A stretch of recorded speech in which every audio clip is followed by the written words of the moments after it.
Halo, assalamualaikum warahmatullahi wabarakatuh. Jumpa dengan saya lagi, Neng Eva. Gimana kabarnya, sahabat hikmah semuanya hari ini?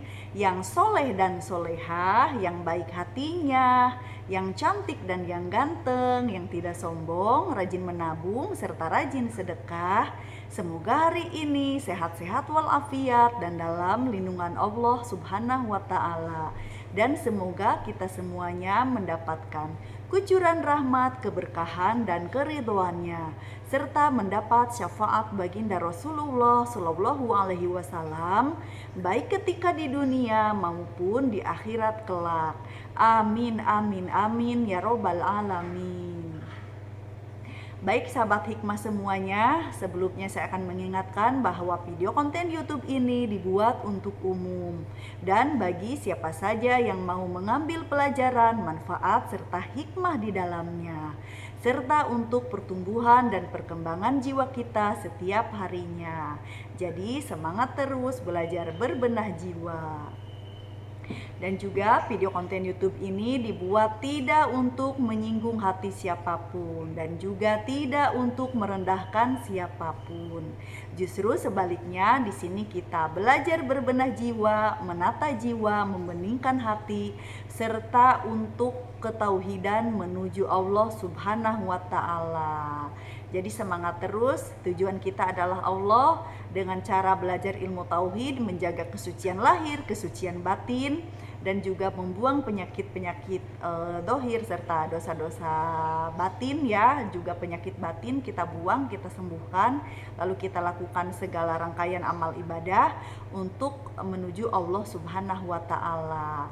Karena apapun yang kita pelajari, apapun yang kita lakukan, baik itu amal soleh ataupun ilmu ataupun amal ibadah, kalau niatnya itu bukan karena Allah, bukan tujuan Allah, maka masih terhijab gitu, masih terhalang ya. Artinya sesuatu yang menghalangi kita itu kita singkapkan dengan belajar ilmu tauhid atau ilmu tasawuf. Makanya ilmu tasawuf identik dengan menjaga kesucian lahir dan batin.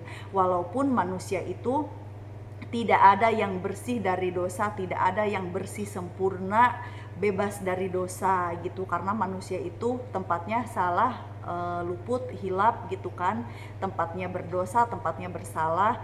Namun sebaik-baiknya dari kita yang seperti itu adalah orang yang mau memperbaiki diri dan orang yang mau mensucikan diri, baik itu lahir maupun batin. Kita jaga ya, kita lengah, kita luput, kita hilaf, kita salah, kita perbaiki, kita bertobat, kita jalankan rangkaian amal ibadah, istiqomah dalam segala sesuatu kebaikan tersebut.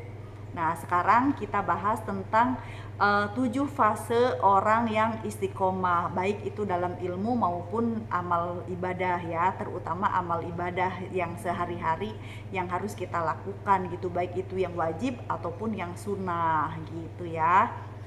Nah, baik, yang pertama ada fase orang yang baru mau beristiqomah, baru niat istiqomah, tapi belum istiqomah, baru niatnya saja, baru keinginannya saja untuk istiqomah, tapi kadang masih ya kadang-kadang baru mau, kadang-kadang mau menjalankan gitu, kadang-kadang kembali lagi kepada jati dirinya yang belum berbenah gitu, tapi keinginan itu ada. Itu fase pertama, baru mau istiqomah ya.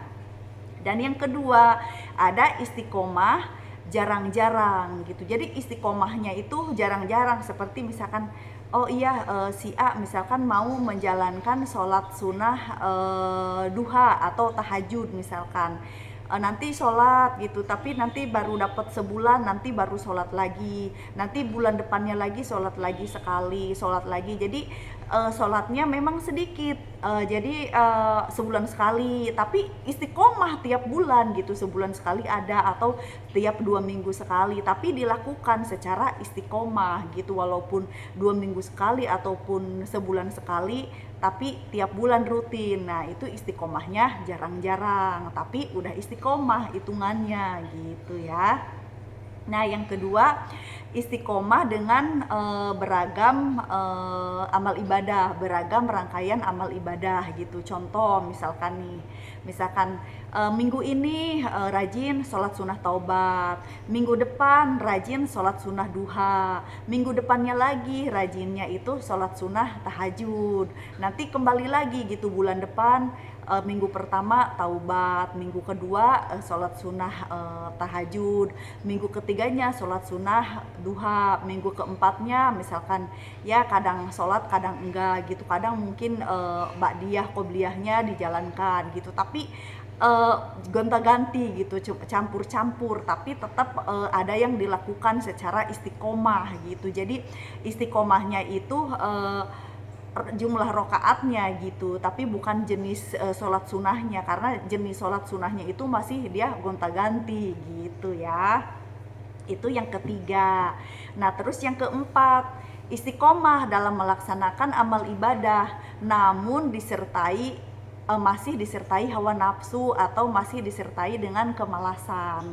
Entah nafsunya kadang-kadang ria dipamerkan ke orang, entah kadang-kadang disertai dengan rasa malas tapi istiqomah gitu. Misalkan kalau tiap hari sholat duha 2 rakaat, tiap hari 2 rakaat, nggak pernah putus gitu, tapi males dulu gitu, harus perang dulu melawan hawa nafsu. Atau misalkan kadang-kadang baru mampu melakukan sholat secara istiqomah sebulan 2 bulan masih disertai rasa ria gitu. Jadi ada hawa nafsu yang terselubung gitu di dalam hatinya, entah itu malas, entah itu pamer gitu kan ya. Antara dua itu biasanya memang kalau orang yang baru memulai istiqomah itu, kalau nggak di hatinya masih ada kemalasan ya ria, tapi tidak apa-apa, jalankan saja sampai benar-benar istiqomah. Nanti hawa nafsu itu hilang sendiri kalau sudah terbiasa beristiqomah ya. Jadi jalani aja mengalir gitu. Istiqomah itu lebih baik.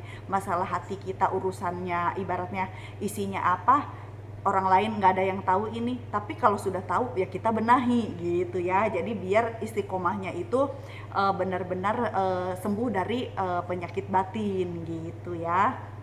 Itu yang keberapa ya?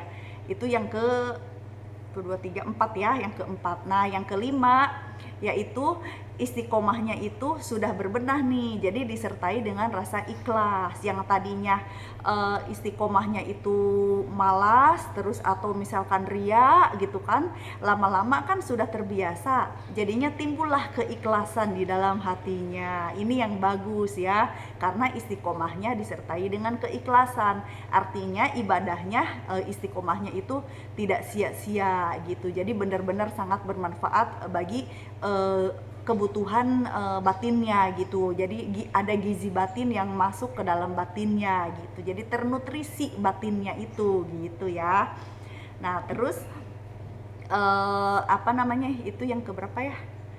Yang kelima ya, disertai keikhlasan. Yang kelima ya, 1, 2, 3, 4, 5. Ya, yang keenam yaitu istiqomah yang disertai dengan rasa keikhlasan, rasa tawakal dan juga ridho kepada Allah Subhanahu wa Ta'ala. Jadi ini sudah berbenah jiwa, artinya kalau sudah memasuki makom ikhlas yang istiqomah dalam keikhlasan, baik itu ibadahnya yang istiqomah, maka keistimewaan ibadah batin itu akan menanjak ke ibadah batin yang lainnya gitu. Jadi bukan hanya istiqomah amal ibadahnya saja, bukan hanya istiqomah dalam keikhlasannya saja, bahkan akan bertambah seiring waktu berjalan, mengerti tentang ketawakalan. Jadi sholatnya itu benar-benar hanya untuk Allah, tidak disertai misalkan sholat duha lah pengen dapat rezeki gitu, sholat duha lah biar rezekinya lancar. Jadi udah bukan ke situ lagi gitu. Jadi benar-benar menyerahkan ke Allah gitu.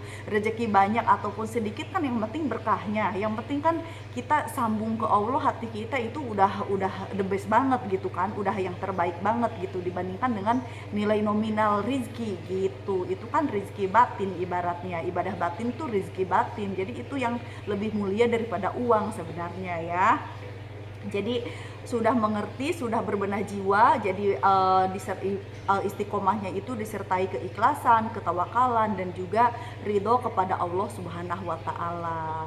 Nah itu jadi istiqomahnya itu dapat nilai plus plus plus dan plus gitu, karena berbagai rangkaian ibadah batin telah ia jalani disertai dengan keistiqomahan dalam beribadah gitu. Jadi ibadah istiqomah disertai dengan keistiqomahan ibadah-ibadah batin juga gitu. Jadi subhanallah ya, itu yang kita dambakan, itu yang kita harapkan gitu, sehingga lahir dan batin beribadah kepada Allah Subhanahu wa taala.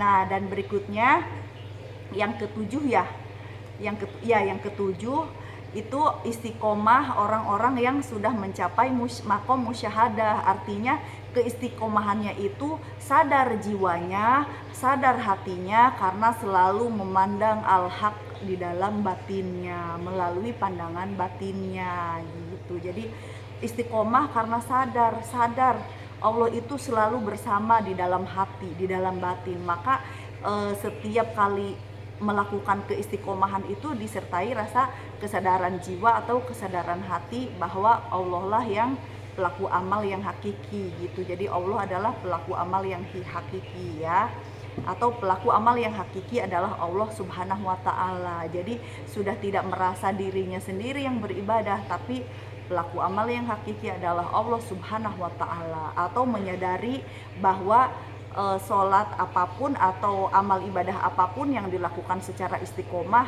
ya ingat selalu memandang al-haq atau selalu memandang Allah Subhanahu wa taala di dalam batinnya, atau kita sebut orang-orang yang sudah mencapai makom musyahadah, atau orang-orang yang tauhidnya itu sudah tersingkap. Jadi kita sebut ahli tauhid atau ahli tasawuf. Itulah derajat yang paling tinggi gitu, istiqomah yang derajat yang tinggi ya, yang paling tinggi di antara yang keenam tadi disebutkan.